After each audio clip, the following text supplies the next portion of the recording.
하백에게 성경 해석은 왜 중요한지 아십니까, 여러분?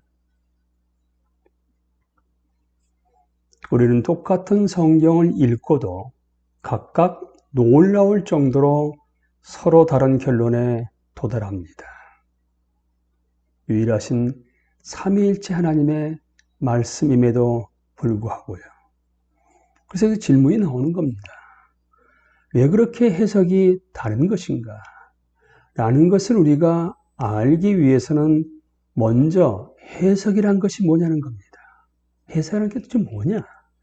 해석이라는 것은 말이나 글로써 어떤 문서의 의미를 표현하는 것입니다. 그렇다면 성경 해석은 어떤 의미를 가질까요? 신적인 의도를 망각하지 않으면서도 영감으로 기록됐기 때문에요.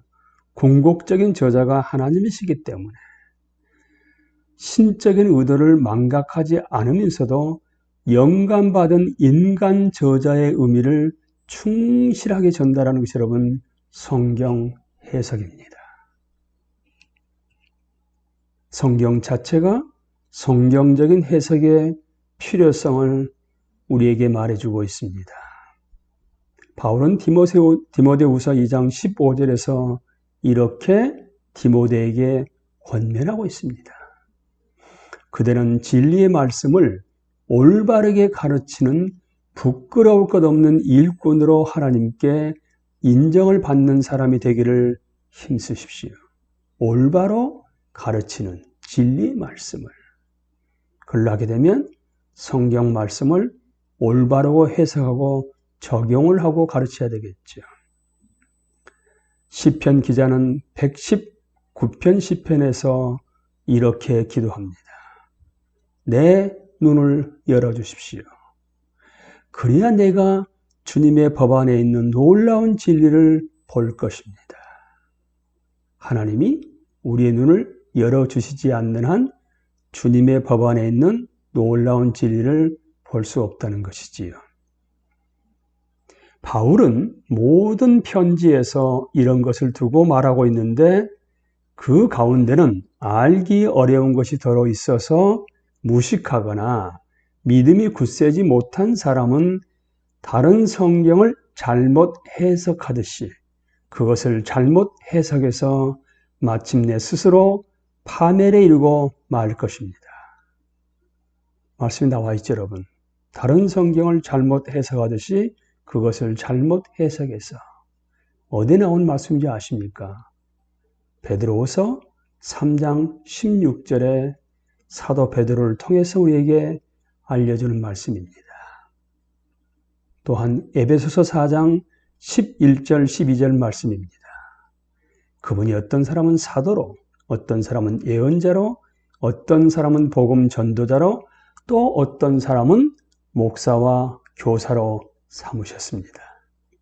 그것은 성도들을 준비시켜서 봉사의 일을 하게 하고 그리스도의 몸을 세우게 하려고 하는 것입니다. 여기서 다양성이 나오죠. 사도, 예언자, 복음 전도자, 목사, 교사. 특별히 목사, 교사를 삼으신 뜻이 어디가 있냐는 것이죠. 성경을 올바로 해석을 할 수 있도록 그렇게 달란트를 주고 준비시킨 자들이 있다는 것입니다. 디모데후서 4장 2절 3절을 읽어드리겠습니다. 그대는 말씀을 선포하십시오. 기회가 좋든지 나쁘든지 꾸준하게 힘쓰십시오. 끝까지 참고 가르치면서 책망하고 경계하고 권면하십시오. 때가 이르면 사람들이 건전한 교훈을 받으려 하지 않고 귀를 즐겁게 하는 말을 들으려고 자기네 욕심에 맞추어 스승을 모아들일 것입니다. 놀라운 얘기를 사도 바울은 디모데한테 해주고 있습니다.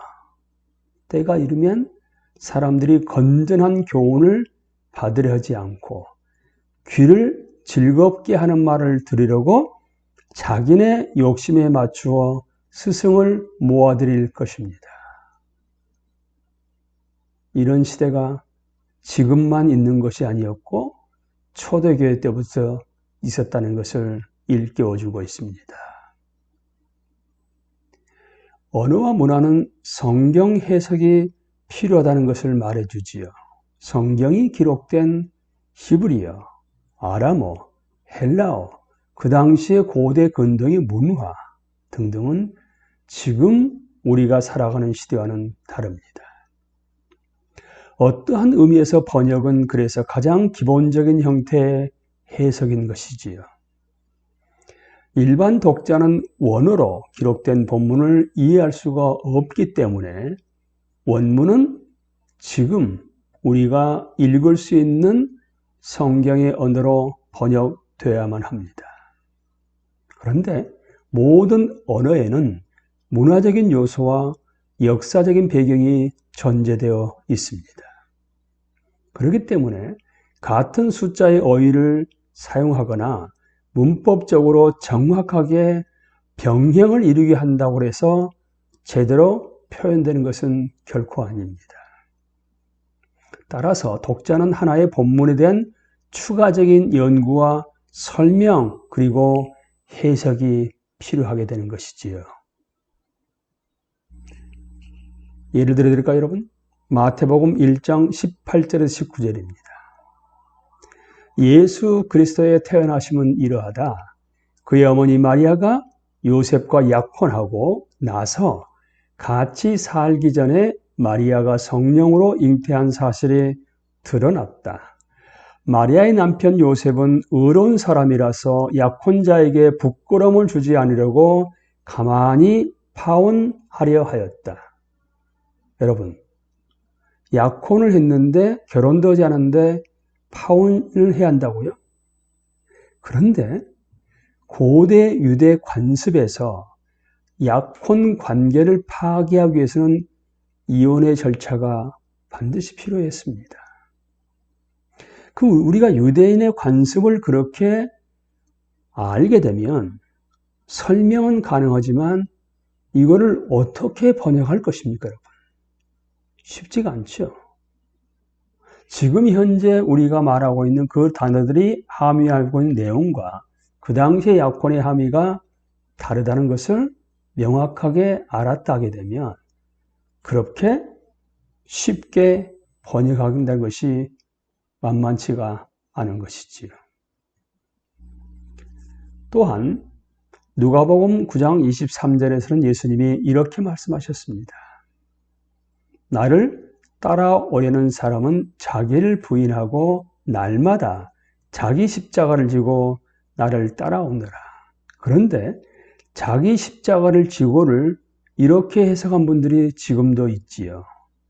작은 십자가를 자기 몸에 지니고 다니는 것으로 자기 십자가를 진다고 생각하는 것입니다.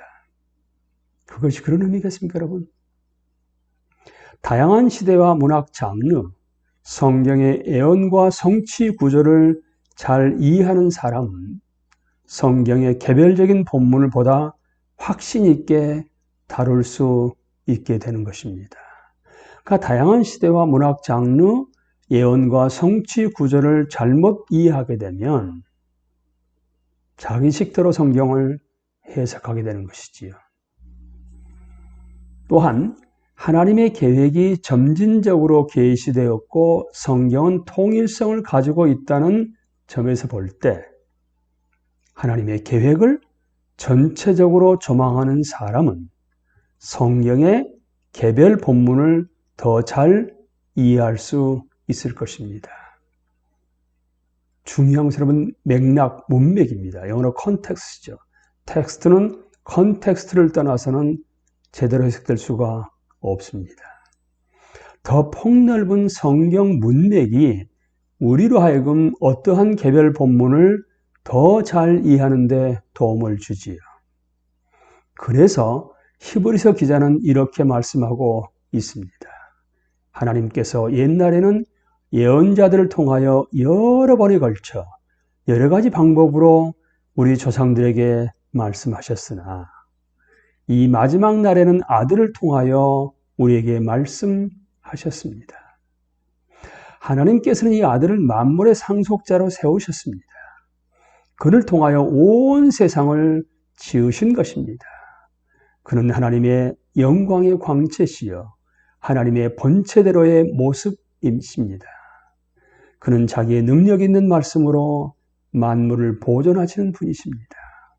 그는 죄를 깨끗하게 하시고서 높은 곳에 계신 존엄하신 분의 오른쪽에 앉으셨습니다. 히브리서 1장 1절부터 3절을 새 번역으로 읽어드렸습니다. 성자 예수 그리스도는 지금 어디에 계시는 겁니까? 마지막에 높은 곳에 계신 존엄하신 분의 오른쪽에 앉아 계십니다. 성부 하나님 보좌 우측에 앉아 계셔서 왕으로서 통치하시는 분이 예수 그리스도이십니다. 그러니까 저자가 원래 의도하는 바를 올바로 이해하는 것은 해당 본문을 우리의 삶에 올바로 적용하는 데 있어서는 필수적입니다. 여러분. 세심한 성경 해석을 통하여 성경을 연구하는 학생뿐만 아니라 우리 하백은 다른 사람의 편견만 보는 것이 아니라 우리 자신 안에 있는 해석학적 선입견도 인식해야만 합니다. 하백 여러분, 성경 본문 말씀을 우리의 삶에 올바로 적용하기 위해 성경 저자의 의도를 올바로 이해하십시오. 성경 저자의 의도를 올바로 이해하십시오.